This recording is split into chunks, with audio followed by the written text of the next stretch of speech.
نوينا التعلم والتعليم والتذكر والتذكير والنفع والانتفاع والإفادة والاستفادة والحث على التمسك بكتاب الله وسنة رسوله صلى الله عليه وسلم والدعاء إلى الهدى والدلالة على الخير ابتغاء وجه الله ومرضاته وقربه وثوابه سبحانه وتعالى آمين يا رب العالمين.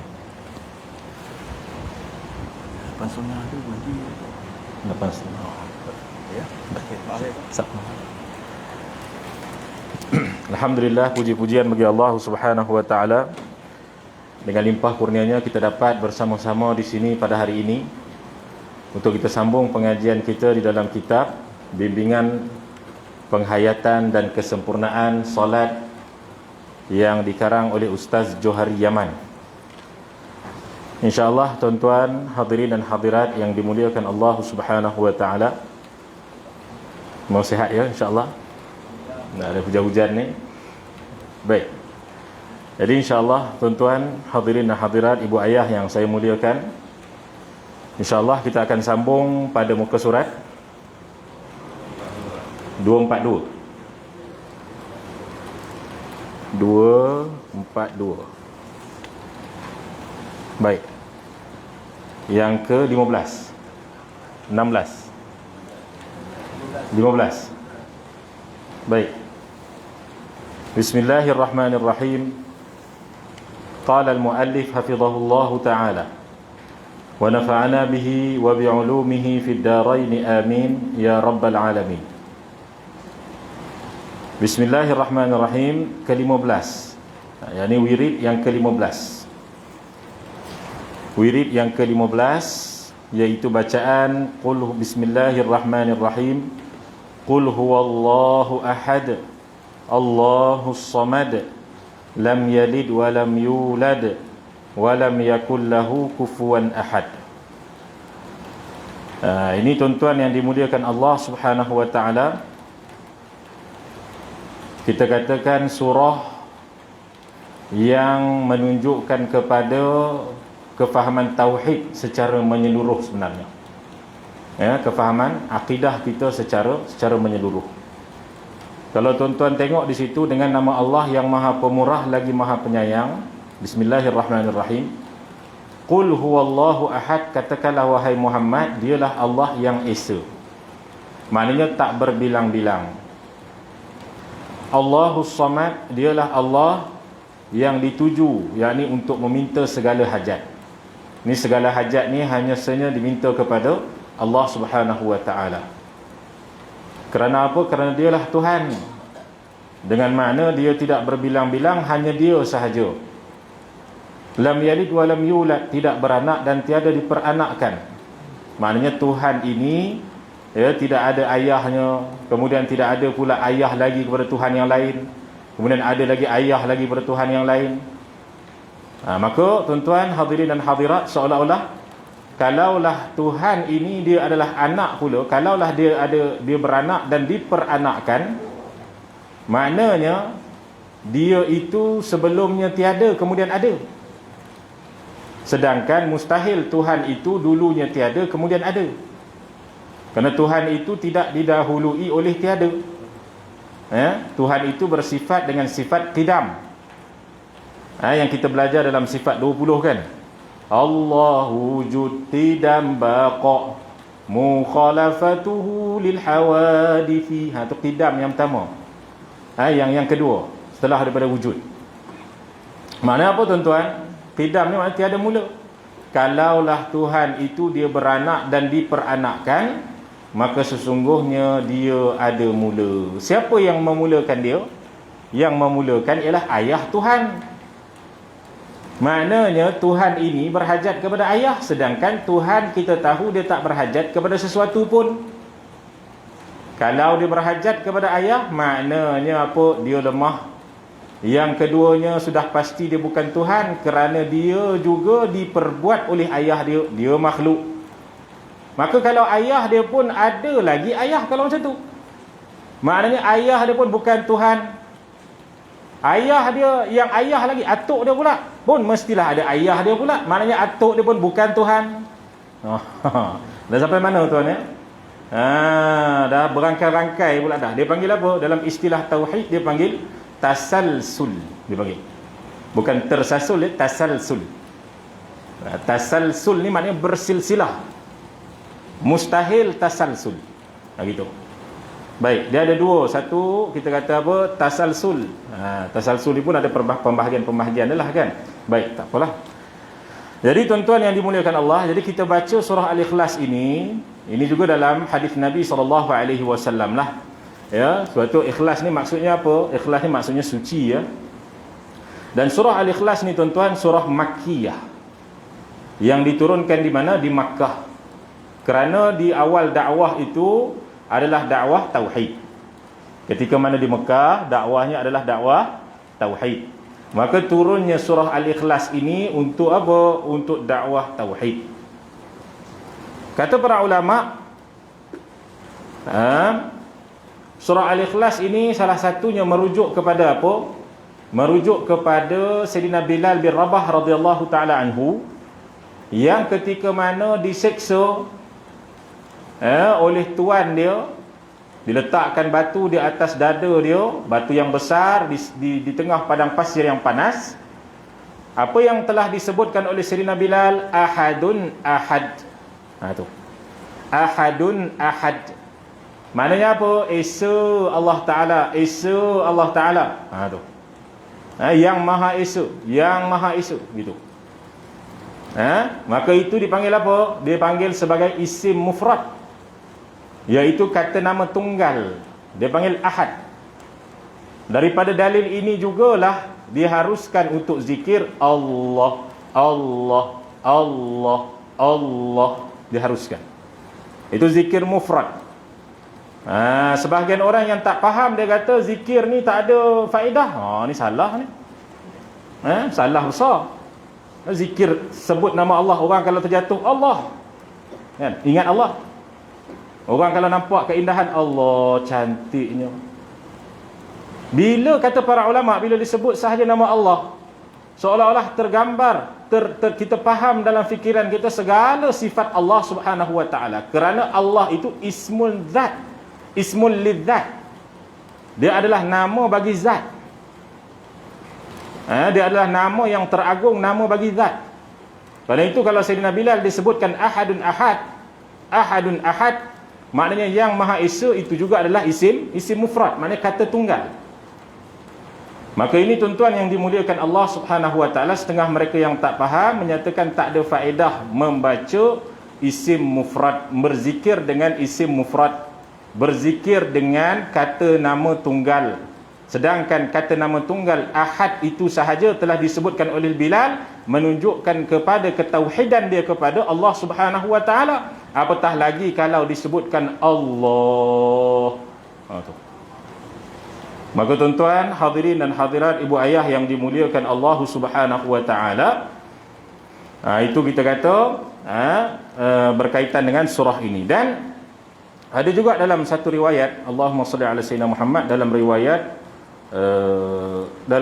yang diriwayatkan oleh Abu Hurairah radhiyallahu taala anhu, bahawasanya disabdakan oleh baginda Nabi SAW, bahawasanya bacaan surah Al-Ikhlas ini dia adalah merupakan penawar kepada apa-apa penyakit rohani dan jasmani. Ya. Itu satu orang yang diuji oleh Allah dengan penyakit, maka banyakkan membaca surah Al-Ikhlas. Maknanya bukan sekadar lepas solat ya. Ini sebenarnya banyak riwayat tentang surah Al-Ikhlas ni. Dikatakan apa? Dibacakan, kadang ada ulama yang mengatakan dibaca 3 kali lepas solat. Untuk apa? Untuk kesembuhan penyakit, ataupun bila-bila masa sahaja. Itu untuk apa? Untuk kesembuhan penyakit. Bahkan setengah daripada ulama dalam kitab mereka menerangkan, kalau kita ada hajat, ada apa-apa hajat yang mungkin terdesak, yang mungkin kita kata kita nak sangat hajat tu, maka kita bolehlah usahakan untuk apa? Untuk membaca 1000 kali surah Al-Ikhlas, kemudian kita solat hajat 2 rakaat, kemudian kita doalah kepada Allah supaya mudah-mudahan ditunaikan hajat kita. Ini usaha. Ya. Maknanya kita dah faham bahawasanya kita usaha minta kepada Allah, ya, kita yakin, kita sangka baik kepada Allah, mudah-mudahan Allah Ta'ala akan mengabulkan doa kita. Tetapi kita kena faham di sudut akidah bahawasanya tak wajib Allah Ta'ala itu untuk apa? Untuk menunaikan doa hambanya. Hanya harus sahaja. Di sudut Tuhan, harus sahaja Tuhan itu menunaikan hajat hambanya. Di sudut makhluk, sentiasa husnudzan dengan Tuhan, bahawasanya Tuhan insya-Allah dengan izinnya akan mengabulkan segala hajat-hajat hambanya dengan kehendak dia, dengan cara dia. Tu. Ya, baik. Maka tuan-tuan yang dimuliakan Allah Subhanahu wa taala, ada juga yang dikatakan sebab turunnya ayat surah Al-Ikhlas ini, iaitu golongan musyrikin bertanya kepada Rasulullah sallallahu alaihi wasallam, sif lana rabbak. Sifatkan kami akan Tuhanmu. Sifatkan kepada kami akan Tuhanmu, wahai Muhammad. Adakah Tuhanmu ni daripada emas? Dia tanya. Adakah Tuhanmu ini daripada besi? Ataupun adakah Tuhan kamu ini daripada tembaga? Dia tanya. Maka turunlah surah Al-Ikhlas ini. Qul huwallahu ahad, Allahus samad, lam yalid wa lam yulad wa lam yakul lahu kufuwan ahad. Dan tidak ada satu pun yang boleh disamakan dengan Allah Subhanahu wa taala. Tak ada satu pun yang boleh disetarakan dengan Allah Subhanahu wa taala. Maka surah Al-Ikhlas ini menunjukkan kepada kita Allah Ta'ala ini tak sama seperti makhluknya. Tu. Maka tuan-tuan yang dimuliakan Allah Subhanahu wa ta'ala, itu sebenarnya banyaklah ya tentang surah Al-Ikhlas ni. Kalau kita nak cerita sangat-sangat banyak. Lagi apa lagi tentang hadis Nabi SAW, diriwayatkan oleh Sayyidatina Aisyah radhiyallahu taala anha, bagaimana Nabi SAW berkata kepada Sayyidatina Aisyah untuk apa? Khatamkan Quran sebelum tidur, kan? Dan ada juga beberapa riwayat hadis yang lain yang Nabi SAW sabdakan bahawasanya bacalah Al-Quran, bacalah surah Al-Ikhlas kerana ia menyamai 1/3 Quran. Makna di sini apa dia? 3 kali baca surah Ikhlas menyamai, kita kata apa? Seumpama pahala baca keseluruhan Al-Quran. Kalau macam tu kita baca setiap hari surah Ikhlas lah. Ke macam mana? 3 kali khatam. Saya setiap kali khatam, setiap hari khatam. Bukan itu setiap hari, setiap kali lepas solat khatam. Tuan-tuan yang dimuliakan Allah, makna di sini adalah pahalanya sangat besar. Itu maksudnya. Bukan bermaksud hakikat sebenar dia khatam Quran tu memang tak sama.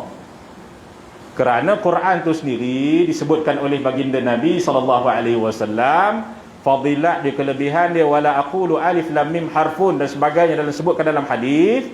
Nabi SAW sabdakan tentang bacaan Al-Quran, tidaklah aku katakan alif lam mim itu satu huruf, melainkan alif itu satu huruf, lam itu satu huruf, mim itu satu huruf. Satu huruf itu daripada bacaan Al-Quran, Allah Ta'ala berikan kepadanya 10 hasanat, 10 kebaikan. Maka tuan-tuan yang dimuliakan Allah Subhanahu wa Ta'ala, seorang yang membaca Al-Quran, itu yang benar yang kita kata daripada awal Fatihahnya sampailah habis surah An-Nas, itu tidak boleh lagi disamakan dengan 3 kali surah Al-Ikhlas, ya, tak boleh disamakan. Cuma di sini disamakan seolah khatam itu, para ulama mengatakan pahalanya, di sudut pahalanya sangat besar, umpama sahaja. Umpama khatam itu. Ya. Sebab apa besarnya? Kata para ulama, kerana surah ini dia adalah surah berkait dengan tauhid. Maka sesuatu yang berkait dengan tauhid itu berkait dengan apa? Berkait terus dengan Allah. Sebab itu perbahasan tentang pengajian ilmu tauhid contohnya. Ulama ilmu tauhid mereka mengatakan pengajian ilmu tauhid itu lebih afdal daripada ilmu-ilmu yang lain. Kerana apa? Kerana ilmu tauhid ini dia terus cerita tentang apa? Zat dan sifat Allah Taala. Itu dia. Maka tuan-tuan yang dimuliakan Allah Subhanahu wa taala, kerana itulah pahalanya sangat besar. Dalam riwayat Bukhari ada dinyatakan juga mereka yang banyak membaca surah Al-Ikhlas ini sebagai penebus diri daripada neraka Allah Subhanahu wa taala. Ya, lepas tu kita dengarkan dulu kalau almarhum Syekh Murtada kan di pondoknya, masya-Allah, kalau waktu zikirnya itu malam ya dibacakan 1000 ya Al-Ikhlas. Saya rasa tuan-tuan semua masya-Allah yang pengalaman lah mengikut kepada tariqah Ahmadiyah kan yang dibawa oleh almarhum Syekh Murtada. Bahkan dalam banyak riwayat lagi, dalam riwayat Ahmad dan sebagainya, banyak sebenarnya ya cerita tentang ni. Dalam riwayat riwayat Imam Ahmad menyatakan bahawasanya satu orang yang membaca surah Al-Ikhlas itu 10 kali maka akan diberikan baginya istana di dalam syurga Allah Subhanahu wa taala. Satu kata guru kita ya, bahawasanya satu orang yang baca surah Al-Ikhlas ni dia seolah-olah nak menyiapkan dirinya masuk syurga, macam itulah. Kita tak confirm lagi, kita tak tahu lagi lah kan. Ya, tapi kita harap pada Allah, mudah-mudahan Allah Taala masukkanlah kita ke dalam syurga. Ya, kerana dengan dosa kita yang banyak ni, kelalaian kita, kealpaan kita ya dan sebagainya, niat kita pula macam mana keadaan dia, hati kita ni lemah dan sebagainya. Jadi kita harap pada Allah. Cuma para guru kita mengatakan bahawasanya dalam keadaan kita ni tak tahu dan kita harap, maka selesaikanlah dulu, siapkanlah dulu istana.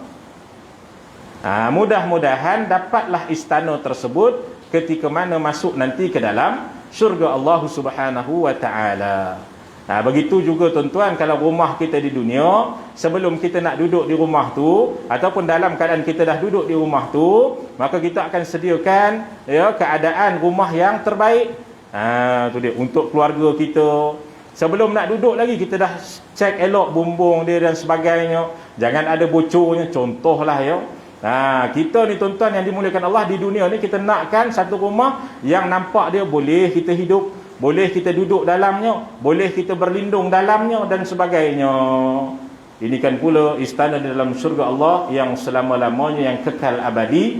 Maka persiapkanlah, kita kata, para guru kita mengatakan, persiapkanlah tanaman-tanaman syurga, persiapkanlah juga khazanah-khazanah syurga, persiapkanlah juga ya istana-istana di dalam syurga Allah Subhanahu wa taala. Baik. Dan banyak lagi lah ya perbahasan berkaitan dengan surah Al-Ikhlas ini. Baik. Kemudian tuan-tuan yang dimuliakan Allah, ke-16. Surah yang ke-16, Bismillahirrahmanirrahim. Qul a'udzu birabbil falaq min syarri ma khalaq wa min syarri ghasiqin idza waqab wa min syarrin naffatsati fil 'uqad wa min syarri hasidin idza hasad.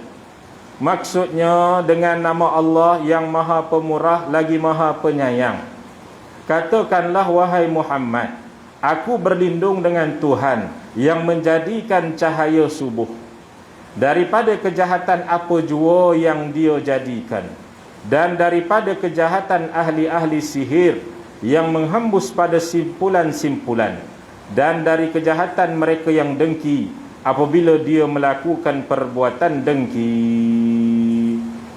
Jadi dia kata di sini tuan-tuan, ya, terjemahan dia, qul a'udzu birabbil falaq, katakanlah wahai Muhammad, aku berlindung dengan Tuhan yang menjadikan cahaya subuh.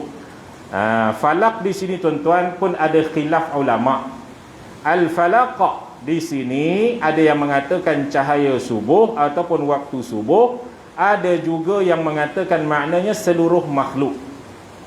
Maknanya qul a'udzu birabbil falaq, aku berlindung dengan Tuhan yang menjadikan seluruh makhluk. Pun ada juga. Tu khilaf di sudut tafsiran, di sudut terjemahan dia. Baik. Jadi tuan-tuan, kemudian ni dia sebenarnya dia berangkai dengan surah yang bawah ni. Yang biasa kita baca.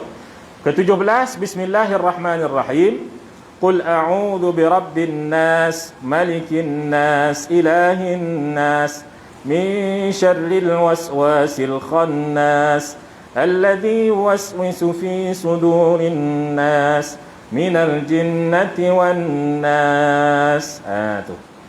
Maksudnya dengan nama Allah yang Maha Pemurah lagi Maha Penyayang.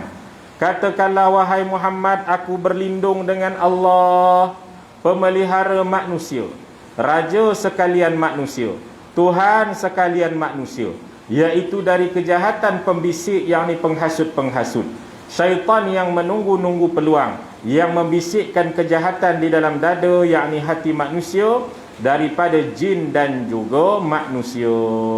Baik, tuan-tuan yang dimuliakan Allah Subhanahu wa taala, dia dua surah ni tuan-tuan, dua surah ni macam surah Al-Ikhlas tadi ada sebab penurunan dia, iaitu apa? Orang kafir tanya pada Rasulullah, mereka nak memperolokkan Rasulullah, mereka tanya apakah Tuhanmu tu daripada besi dan sebagainya. Kalau surah Al-Falaq dan An-Nas, dua-dua surah ini dia turun sebab penurunannya adalah sama. Kalau kita baca dalam Sahih Bukhari dan juga dalam satu riwayat Baihaqi, ya, riwayat Imam Baihaqi, dan juga dalam Sahih Bukhari menerangkan asbab penurunan surah ni adalah apa? Adalah sama. Yang mana tuan-tuan yang dimuliakan Allah Subhanahu wa taala, kisahnya macam mana? Nabi SAW, kan kita pernah dengar kisah Nabi disihir, ya. Kisah Nabi SAW disihir. Disihir oleh siapa? Disihir oleh seorang Yahudi, namanya Labid. Namanya apa? Namanya Labid. Labid bin Al-A'sam, tak silap saya. Labid bin Al-A'sam. Jadi dia sihir Nabi SAW ni dengan cara macam mana? Dia buat simpulan-simpulan pada Nabi SAW.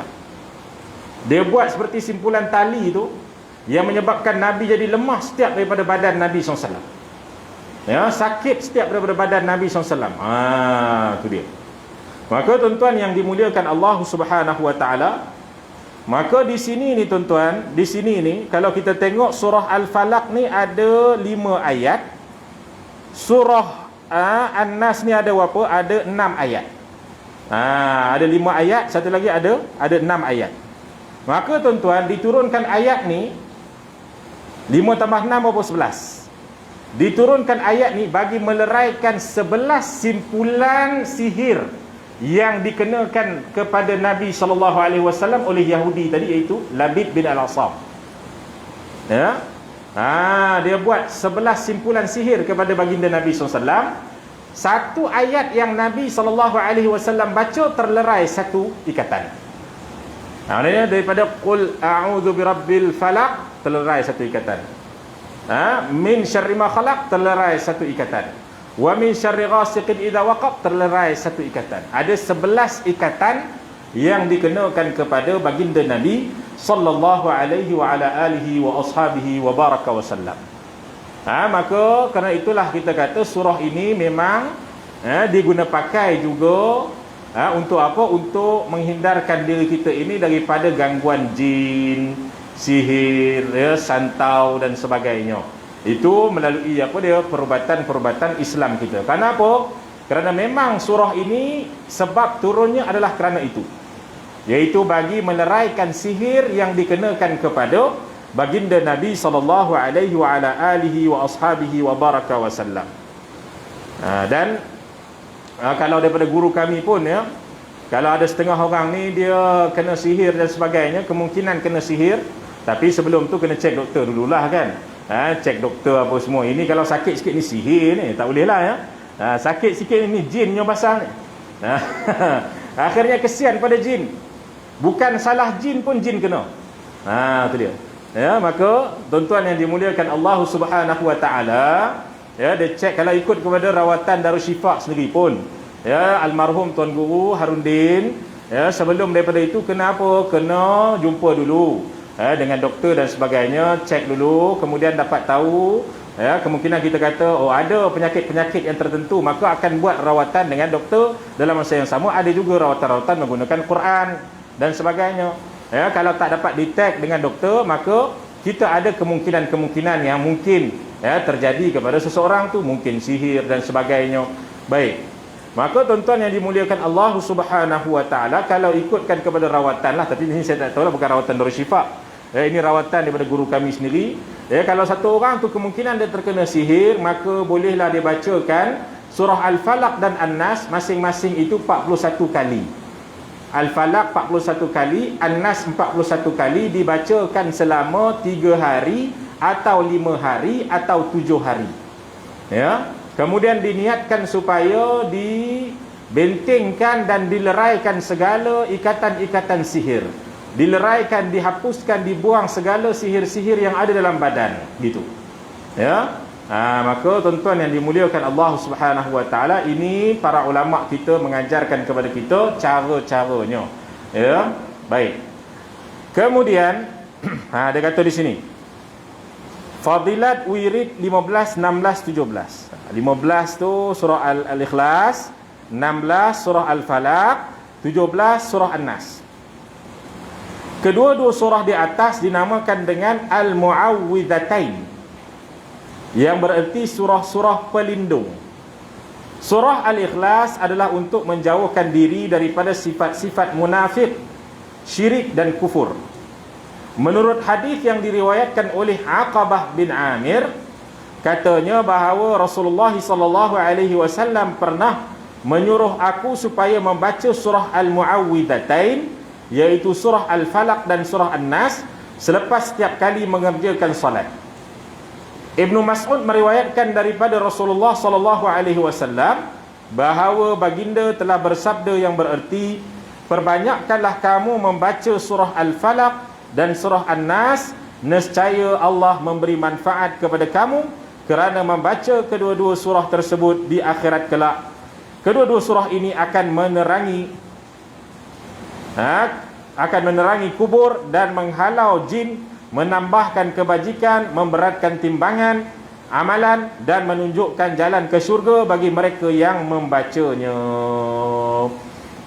Jadi tuan-tuan yang dimuliakan Allah Subhanahu wa taala, ya, kalau kita tengok lagi ada beberapa riwayat lagi, antaranya dalam riwayat Bukhari, Sayyidina Aisyah radhiyallahu taala anha menyatakan baginda sallallahu alaihi wasallam akan baca 3 kul ni, ya.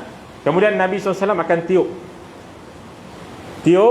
secara lembut ke tangan Rasulullah SAW, kemudian disapukan daripada atas wajah ni, daripada atas kepala ubun-ubun, daripada ubun-ubun, kemudian wajah, kemudian sampailah ke badan, okey, kemudian sampai ke kaki. Ada 2 cara disebutkan oleh para ulama dalam hadis riwayat Bukhari. Ada 2 cara. Yang pertama iaitu dibacakan satu qul huwallahu ahad, satu qul a'udzu birabbil falaq, satu qul a'udzu birabbin nas, kemudian hembus. Gitu. Okey. Ada juga yang dikatakan maknanya kita baca satu-satu kemudian hembus, kemudian kita ulang 3 kali. Boleh faham? Ulang 3 kali. Ini untuk kesempurnaan sunnah lah. Kalau nak buat 1 kali pun selesai dah. Tapi kalau nak ikut kepada kesempurnaan sunnah, diulang 3 kali. Gitu. Maknanya kita dah buat sapu sekali, kemudian baca sekali lagi, qul huwallahu ahad, Allahus samad, lam yalid walam yulad walam yakul lahu kufuwan ahad, qul a'udzu birabbil falaq, kemudian qul a'udzu birabbin nas, hembus sekali lagi, sapu. Okey, itu kalau nak kesempurnaan sunnah lah, 3 kali kita buat. Ada satu lagi cara, qul huwallahu ahad kita baca terus 3 kali, qul a'udzu birabbil falaq baca terus 3 kali, qul a'udzu birabbin nas baca terus 3 kali, kemudian hembus, kemudian sekali kita sapu. Itu. Kalau nak baca sekali boleh je, tak ada masalah. Ya, baik. Maka tuan-tuan yang dimuliakan Allah, itu boleh tengok dalam kitab Asy-Syama'ilul Muhammadiyah bagi Imam At-Tirmidzi radhiyallahu taala anhu. Baik. Kemudian Al-Qutub As-Samadani Al-Alim Ar-Rabbani Sidi Abdul Wahab Asy-Sya'rani, Sidi Abdul Wahab Asy-Sya'rani berkata, daripada Abul Abbas Al-Hidir, aku bertanya kepada 24,000 orang Nabi. Apakah suatu amalan yang dapat memelihara hamba daripada terlucutnya iman? Ini para awliya Allah ni lah kan. Mereka tidak dapat menjawabnya sehinggalah aku bertemu dengan Rasulullah sallallahu alaihi wasallam, lalu aku bertanyakan kepadanya tentang perkara itu. Maka Rasulullah sallallahu alaihi wasallam pun bersabda, tunggulah sehingga aku bertanya kepada malaikat Jibril. Jadi apabila Jibril ditanya, maka Jibril menjawab, nanti aku akan bertanya kepada Allah. Maka Jibril pun datang dan bertanya kepada Allah, lalu Allah berfirman kepadanya, sesiapa yang mengekalkan dengan membaca ayat kursi, surah Al-Baqarah ayat 285 hingga 286, itu ayat akhir dia tu. Kemudian surah Ali Imran, kemudian ayat 18 dan 26 daripada surah Ali Imran, kemudian surah Al-Ikhlas, surah Al-Falaq, surah An-Nas dan surah Al-Fatihah, mengiringi setiap kali selepas mengerjakan salat, nescaya dia akan selamat daripada terlucutnya iman. Dia akan selamat daripada apa? Terlucutnya iman. Itu dia. Maka tuan-tuan yang dimuliakan Allah Subhanahu wa taala, itu kita kata wirid-wirid yang kita dah belajar sebelum ni. Semua ada dah, kita dah bahaskan lah. Cuma kita kata kalau kita dapat amalkan semua wirid-wirid itu, selesailah. Tapi kalau kita tak dapat, paling kurang pun dapat sedikit daripadanya, sebahagian daripadanya pun jadilah. Kerana kaedah menyatakan apa dia? Ma la yudraku kulluh la yutraku julluh. Kalaulah kita tak dapat semua, jangan tinggal semua. Gitu. Kalau tak dapat semua, jangan tinggal semua. Kalau tak dapat semua, dapat sebahagian pun jadilah. Gitu. Baik. Jadi tuan-tuan yang dimuliakan Allah Subhanahu wa taala, itulah kita kata kelebihan-kelebihan surah An-Nas ini. Antara lainnya saya teringat Allahumma salli ala Muhammad, riwayat Uqbah antaranya, riwayat Uqbah bin Amir antaranya menyatakan bahawasanya satu ketika dia bersama dengan Rasulullah SAW nak pergi ke satu tempat, kemudian tersesat jalan. Maka Nabi SAW suruh baca Al-Falaq dengan An-Nas ni diulang banyak kali. Untuk akhirnya jumpa jalan balik. Tu. Jadi Al-Falaq dengan An-Nas ni juga dia untuk apa? Faedah dia kalau kita tersesat dalam perjalanan. Kerana itulah itu sekadar itu perkara zahir ya. Apatah lagi perkara batin, tersesat daripada akidah. Tersesat daripada perjalanan pun zahir pun, insya-Allah dengan izin Allah, dengan baca surah Al-Falaq dan An-Nas ini, maka Allah Taala akan memperlihatkan kepada kita jalan yang betul, jalan yang zahir itu, apatah lagi jalanan yang berkait dengan akidah. Maka mudah-mudahan, sebab itu disebutkan tadi, akan terselamat daripada terlucutnya iman itu. Baik. Jadi tuan-tuan yang dimuliakan Allah Subhanahu wa taala, dan banyak lagi lah kita kata fadilat-fadilat dan faedah-faedah membaca surah-surah Muawwidzatain, surah Al-Falaq, An-Nas dan sebagainya. Sebahagian daripada kitab menyatakan sesiapa yang baca surah An-Nas dan Al-Falaq selalu, maka mereka akan mendapatkan ketenangan hati. Antara lainnya mereka yang sentiasa melazimi An-Nas. Ini surah An-Nas sahaja. Sesiapa yang melazimi surah An-Nas, maka mereka ini akan dikasihi oleh penduduk langit dan juga penduduk bumi. Dan banyak lagi lah oleh penduduk bumi. Dan banyak lagi lah kita kata fadilat-fadilat yang berkait dengan surah-surah ini. Baik. Kemudian ke-18. Bismillahirrahmanirrahim. Ini surah Al-Fatihah ya. Bismillahirrahmanirrahim. Alhamdulillahirabbil alamin, arrahmanirrahim, maliki yaumiddin, iyyaka na'budu wa iyyaka nasta'in, ihdinas siratal mustaqim, siratal ladzina an'amta 'alaihim ghairil maghdubi 'alaihim waladdallin. Amin. Baik. Jadi tuan-tuan yang dimuliakan Allah Subhanahu wa taala, ini antaranya Fatihah, saya rasa kita dah bahaskan sebelum ni di awal-awal lagi dah tentang wirid kan. Jadi tuan-tuan, surah Fatihah ni secara mudahnya kita kata dia adalah surah yang diturunkan lengkap. Diturunkan dengan lengkap sekali. Surah-surah yang lain diturunkan ayat-ayat. Macam contohnya surah Al-Alaq. Surah Iqra bismi rabbikal ladzi khalaq kan, surah Al-Iqra, surah Iqra kan, yang diturunkan pertama kali kepada baginda Nabi SAW itu ayat 1 sampai 6. Diturunkan pertama kali. Tapi surah Fatihah ini dia lengkap. Daripada bismillah tu sampailah kepada waladhdallin tu. Itu dia lengkap. Dia tidak ada pembahagian-pembahagian lagi dah. Maka tuan-tuan yang dimuliakan Allah Subhanahu wa taala, cuma kita nak katakan surah Al-Fatihah ini juga mereka yang melazimi surah Fatihah, ya, maka insya-Allah ya akan diberikan kesembuhan penyakit zahir dan juga batin sebagaimana yang disebutkan oleh Al-Imam An-Nawawi dan sebagainya, ya, daripada hadis yang diriwayatkan oleh Allahumma salli ala sayyidina Muhammad, diriwayatkan oleh Muslim, oleh Bukhari ataupun Muslim, antara dua, ya, diriwayatkan oleh Bukhari ataupun Muslim, yang mana Nabi SAW menyatakan kepada sahabat, wa ma adraka annaha ruqyah, adakah kamu tak tahu bahawasanya Fatihah itu juga boleh digunakan sebagai ruqyah. Ruqyah ni apa? Untuk menjadi ayat bagi menyembuhkan penyakit kita, ya, bagi mengubati penyakit kita. Tu. Ya, maka tuan-tuan yang dimuliakan Allah SWT, penyakit di sini kata para ulama penyakit zahir dan juga penyakit batin. Baik. Kemudian yang ke-19, tu dia. Banyak ya, subhanallah. Ada 19 semua kan? Ada 19, ada lagi ni, banyak lagi. Ya. Yang ke-19, ilahi ya rabbi ilahana ya rabbana. Apa tu? Kalau imam, ya, ilahana ya rabbana subhanallah. Kalau kita seorang, ilahi ya rabbi subhanallah, itu dibaca 33 kali. Kemudian subhanallahil azim wa bihamdi qa'iman abada, alhamdulillah 33 kali. Kemudian alhamdulillah rabbil alamin ala kulli hal fi kulli halin wa ni'matin, Allahu akbar 33 kali. Kemudian Allahu akbar kabira walhamdulillahi katsira wa subhanallahi bukrata wa asila. Artinya Allah Maha besar lagi Maha agung.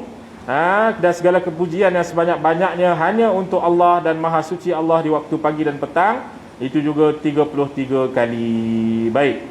Tuan-tuan yang dimuliakan Allah Subhanahu wa taala, kalau kita tengok di sini, ya, zikir ni memang biasanya kita akan bacalah. Ya, zikir ni memang selalunya kita akan baca.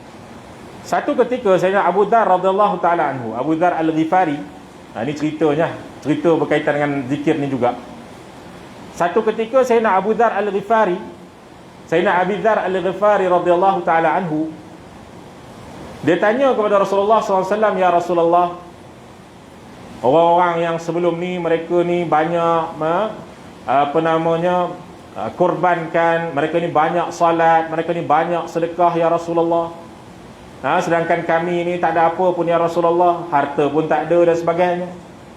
Maka Nabi SAW jawab kepada Sayyidina Abi Dzar Al-Ghifari radhiyallahu ta'ala anhu, ya Abu Dzar, nakkah aku tunjukkan kepada kamu satu perbendaharaan, satu khazanah yang sangat hebat, yang mana kalau kamu amalkan, lebih kurang mafhum hadisnya, yang mana kalau kamu amalkan menyamai dengan amalan-amalan orang-orang yang terdahulu daripada kamu. Maka kata Abi Dzar, ya Rasulullah, sudah tentu ya Rasulullah, ajarkan aku amalan apakah itu ya Rasulullah. Maka Rasulullah SAW menyatakan kepada Sayyidina Abi Dzar Al-Ghifari, amalan 33 kali ni, 33 kali subhanallah, 33 kali alhamdulillah, dan 34 kali Allahu akbar ni. Maka tuan-tuan yang dimuliakan Allah Subhanahu wa taala, bahkan disebutkan dalam hadis yang lain, bahkan kalau seorang tu membaca zikir ini setiap kali selepas daripada salat, maka segala dosanya akan diampunkan oleh Allah Subhanahu wa taala, walau dosanya itu sebanyak buih di lautan sekalipun. Maknanya tak terkira banyaknya buih di lautan yang luas dosanya manusia itu kepada Allah Subhanahu wa taala, kezaliman yang mereka lakukan terhadap diri mereka sendiri, maka dengan mereka ini melazimi bacaan ini, subhanallah 33 kali, alhamdulillah 33 kali, dan Allahu akbar 34 kali ini mencukupkan 100 kali. Maka tuan-tuan yang dimuliakan Allah, dikatakan dalam hadis segala dosa-dosanya akan diampunkan oleh Allah Subhanahu wa taala. Maka Tuan-tuan yang dimuliakan Allah, dosa-dosa ni apa pula? Bahas para ulama membahaskan dosa-dosa kecil. Dosa-dosa apa? Dosa-dosa kecil. Ada juga ulama membahaskan itu dosa besar. Tetapi dosa besar ni dia lebih kepada perlu kepada apa dia taubat yang khusus. Itu dosa besar perlu kepada taubat yang apa? Yang khusus. Itu dia. Baik. Tuan-tuan yang dimuliakan Allah Subhanahu wa taala. Itu dia. Jadi tuan-tuan, dikatakan di sini fadilat wirid 18 hingga 21. Rasulullah sallallahu alaihi wasallam telah bersabda yang bererti, kalimah subhanallah yakni maha suci Allah itu pahalanya separuh neraca timbangan amal. Kalimah alhamdulillah segala puji hanya bagi Allah itu memenuhi neraca itu. Manakala kalimah Allahu akbar Allah maha besar memenuhi 7 petala langit dan 7 petala bumi. Kalimah la ilaha illallah tiada Tuhan melainkan Allah pula, tidaklah di sisinya tabir atau hijab yang menghalang sehingga seseorang itu lepas dan sampai kepada Tuhannya. Sebab itu dalam kalimah ni tuan-tuan yang dimuliakan Allah Subhanahu wa taala, dia ada apa? Dia ada subhanallah, ada alhamdulillah, ada Allahu akbar, dan akhir sekali kan kita baca la ilaha illallah, kan? Lepas daripada kita baca Allahu akbar kabira walhamdulillahi katsira wa subhanallahi bukratan wa asila la ilaha illallah wahdahu la syarikalah. Maka yang diterangkan dalam hadis ni berkaitan dengan zikir ni lengkap sekali dengan akhir sekali la ilaha illallah wahdahu la syarikalah. Iaitu seorang yang baca ni tuan-tuan, dia akan, bacaan dia tu akan menyebabkan neraca timbangan amalannya nanti di hari akhirat itu dipenuhi dengan amalan-amalan ini. Akan menyebabkan apa dia? Akan menyebabkan neraca timbangannya berat hanya semata-mata dengan sebutan-sebutan yang ringan ini. Sebab itu ada lagi hadis Nabi SAW, antaranya bacaan subhanallahi wa bihamdi. Kan? Antaranya bacaan subhanallahi wa bihamdi, satu lagi subhanallahil azim. Disebutkan apa dalam hadis Nabi SAW? Kalimatan khafifatan. Kalimatan khafifatan thaqilatan fil mizan habibatan ila rahman. Disebutkan dalam hadis Nabi SAW, bacaan subhanallahil azim, subhanallahi wa bihamdih itu dua zikir yang ringan pada lisan. Dua zikir yang ringan pada lisan, tetapi dua zikir ini berat pada mizan, pada timbangan amal, berat.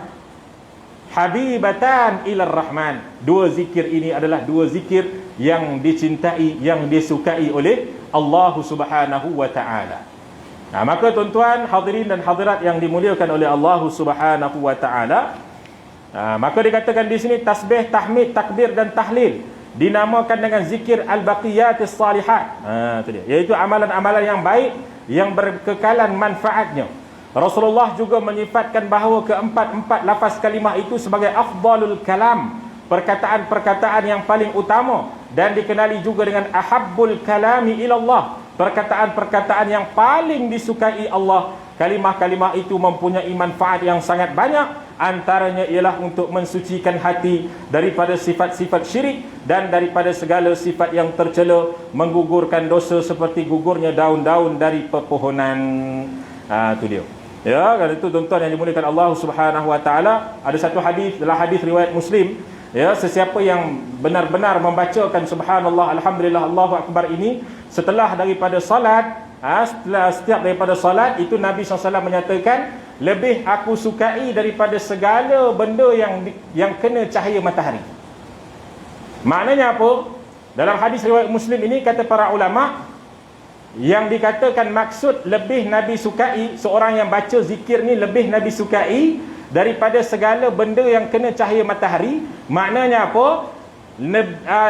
Benda yang kena cahaya matahari itu adalah dunia dan seisinya. Maknanya lebih Nabi sukai bagi orang yang baca zikir ini selepas daripada salat mereka, itu lebih Nabi sukai daripada segala isi dunia dan langit ini. Subhanallah. Maka tuan-tuan yang dimuliakan Allah Subhanahu wa taala, Syekh Athaillah As-Sakandari di dalam kitab yang berjudul Tajul Urus Al-Hawi li Tahdhibin Nufus, ini kitab tasawuf, menjelaskan sesiapa yang merasakan usianya sudah sampai ke penghujung, hampir kepada kematian, dan dia menanggung sesuatu yang terluput daripadanya dengan amalan-amalan yang saleh. Mungkin ketika muda dahulu dia tidak sempat untuk melaksanakan amal saleh. Ini kata Al-Imam Ibn Atha'illah As-Sakandari dalam Al-Hawi, Tajul Urus Al-Hawi li Tahdhibin Nufus. Dia kata apa? Kalaulah satu orang tu dia banyak kemungkinan masa muda mungkin tak sempat nak beramal saleh dan sebagainya, maka hendaklah dia mengamalkan al-azkar al-jami'ah. Kerana dengan mengamalkan zikir tersebut, mudah-mudahan Allah akan melanjutkan usianya, dan dengan usia yang tersisa itu akan dipenuhi dengan amalan-amalan yang baik. Azkar al-jami'ah ni apa? Ini yang tadi ni lah. Subhanallah, banyakkan lagi subhanallah, banyakkan lagi alhamdulillah, banyakkan lagi Allahu akbar. Kemudian la ilaha illallah, kemudian la ilaha illallah wahdahu la syarikalah, itu diperbanyakkan. Maksudnya diperbanyakkan ni bukanlah kita kalau selepas solat kita baca 33 kali lah. Kan, lepas solat 33 kali, 33 kali, 34 kali. Tapi kalau di hari-hari, di waktu yang biasa, bacakan subhanallah itu berapa kali pun sila. Ini yang dikatakan oleh baginda Nabi SAW. Ini yang dimaksudkan oleh baginda Nabi. Ini yang dimaksudkan oleh Al-Imam Ibn Atha'illah As-Sakandari ini. Baik, jadi tuan-tuan yang dimuliakan Allah Subhanahu Wa Taala, jadi insya-Allah ya kita akan sambung lagi lah ya perbahasan kita pada masa yang akan datang. Tak habis lagi wirid kita ni, masya-Allah banyak wirid kita. Jadi tuan-tuan yang dimuliakan Allah Subhanahu Wa Taala, moga-moga Allah Subhanahu Wa Taala beri kepada kita taufik untuk amal, dan beri kepada kita iman, hidayah dan sebagainya, untuk kita sentiasa merasai kelazatan amal ya, merasai kelazatan iman, dan moga-moga Allah Subhanahu Wa Taala kurniakan kita dan zuriat kita ini ya dapat melazimi amalan-amalan yang telah disunnahkan oleh baginda Nabi SAW dan telah ditunjuk ajarkan oleh para ulama radhiyallahu alaihim ajma'in. Amin ya rabbal alamin. Jadi untuk itu tuan-tuan yang dimuliakan Allah Subhanahu Wa Taala ya, kita tutuplah ya. Boleh ya kita tutup kan? Boleh insya-Allah. Kita tutup majlis kita ni dengan tasbih kafarah dan suratul Asr.